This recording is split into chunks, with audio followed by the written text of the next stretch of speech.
In this video, we're going to take a closer look at assets, and I'm going to give you some of my philosophy on managing money. And the main thing there is that I do like assets, right? But what I don't like is a lot of different accounts. So I touched on this in the last video, and this is something I will tell you from my own experience. I am an accountant. I've worked at a lot of companies over the years, but in particular, before my last job, where I was there a good long time, the 2 jobs before that, I was closing down small companies.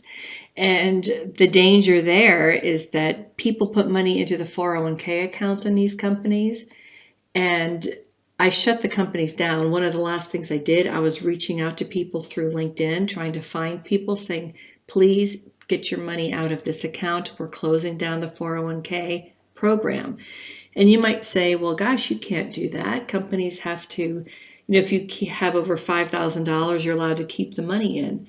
Well, yes, theoretically that is true. However, if the company dissolves and is no longer there, there's no one to manage the account anymore. The company's not doing anything because the company doesn't exist anymore. So in some cases, I remember at the last place, I was hired to basically help shut the place down. So I didn't know these people personally, and it kind of broke my heart because I was looking at a list of all the people in the 401k plan, and I was trying to contact them through LinkedIn. Well, I was in the New York office, but these people could have been anywhere in the country. I didn't know. And, if you look in LinkedIn, a lot of times you'll see many people with the same name. I didn't know what role, if they were in sales, if they were in marketing. I didn't know. And I tried my hardest to get people to take their money out. And then what happens if they did not take their money out would be the money would be escheated over to the state. And if I didn't know what state they were in, it went to Delaware, which is where the company was incorporated. So that is something you can do. You can log into the unclaimed property accounts of the state you live in, and also I would do Delaware just to take a peek. You never know, there might be something out there that is yours.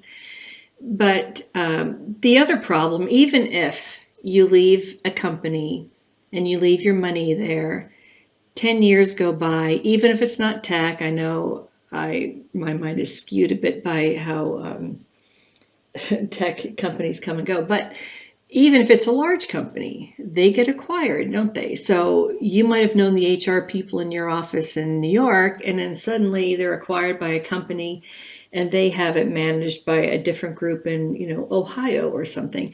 The point is, if you need to log in, it can be really, really hard to find the right person to help you.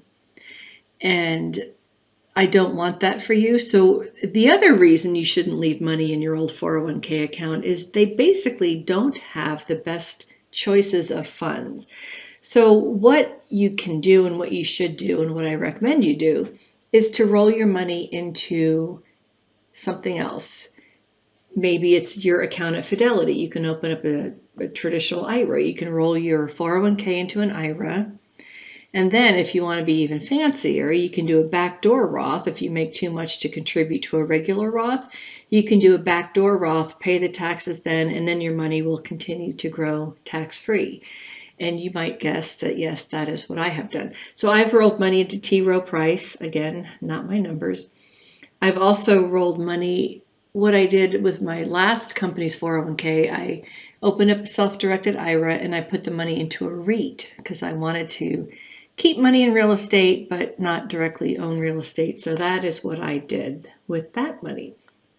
But I'm not a fan of having money scattered all over the place because, again, it's just so easy to lose track of it. So think back to all the companies you've worked for. If you're anything like me, you've probably worked at a lot of different places over the years, and you may be surprised who owns that company now. So it's your money. You worked hard for it. I don't want you to lose it.